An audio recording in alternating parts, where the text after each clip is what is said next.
So, I've been talking a lot with teams and leaders about how to get your team aligned behind your 2025 goals. And one thing that always comes up is this idea of managing tensions and managing conflicting priorities within the organization. And a leader I was talking to recently was talking about the tension on her team between process and speed. Right? Speed is something you get going, you move fast, maybe you break things, you fix them, you learn from it, you move on.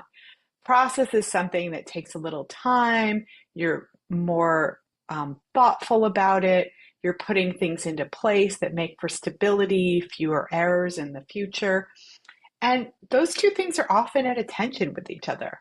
Processes take time to create and don't often until they are really created and into the organization lead to speed.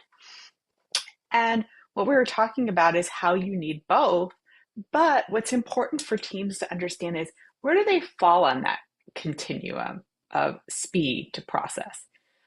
Are they always going fast? Are they always breaking things and then constantly in fixing things mode? Might there be some processes that would help that team be a lot more consistent and stable in its results? On the other hand, if you're a team that indexes a lot on process, then there might be times when you're not experimenting enough, when you're not playing with something, testing it out, putting something into action, seeing what you get, and then building a process around it. And so, my important encouragement for you today is to really understand where is your team on that spectrum? Do they fall heavily on one side of the continuum or the other?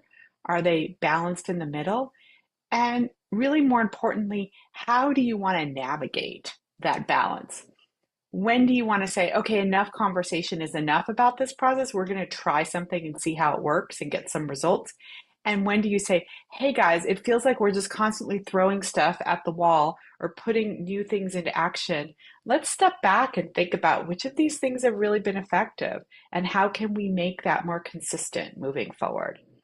So, first step for this week, understand where your team is, and then think of one way in your team meetings where you can build more balance into the other side, where your team tends to less naturally go.